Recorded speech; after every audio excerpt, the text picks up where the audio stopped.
Quelques jours après la tentative de cambriolage au domicile de Nikos Aliagas, nos confrères du Parisien ont livré de nouveaux détails quant au plan des malfaiteurs et à leurs intentions violentes. Dans la nuit du 1er au 2 janvier dernier, une tentative de cambriolage a eu lieu au domicile de Nikos Aliagas à Fontenay-sous-Bois, Val-de-Marne.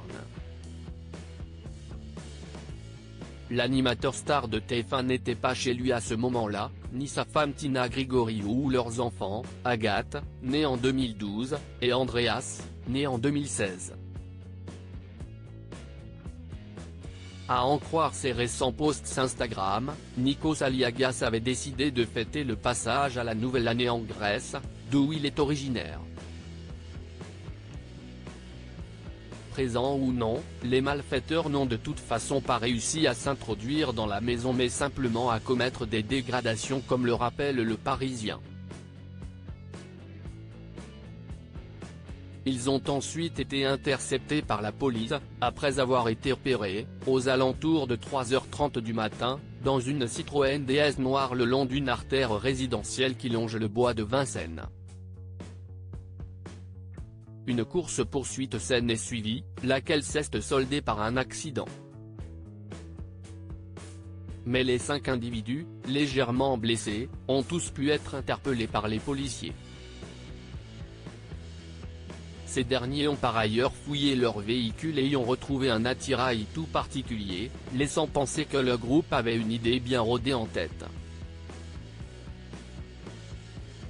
Cagoules, gants, rubans adhésifs et des colliers de serrage en plastique, liste le Parisien. Autant d'accessoires qui laissent imaginer un plan de séquestration, comme cela a été fait chez d'autres personnalités. Vita et Bruno Guillon victimes de homejackins avant Nikos Aliagas car ces derniers mois, un vent d'insécurité souffle en région parisienne, où les stars sont souvent victimes de homejackins. La méthode des malfaiteurs est toujours la même, attendre que la maison saine dorme et passer à l'action, séquestrant alors tout le monde, même les enfants. Ce fut le cas pour l'animateur Bruno Guillon mais aussi plus récemment pour la chanteuse Vita.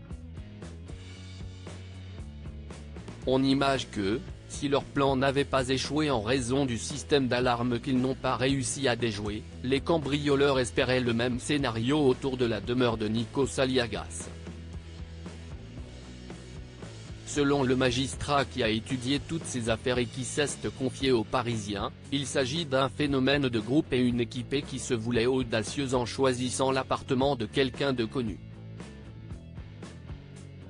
Le homejacking est devenu un sport national pour certaines équipes de jeunes, estime de son côté un enquêteur.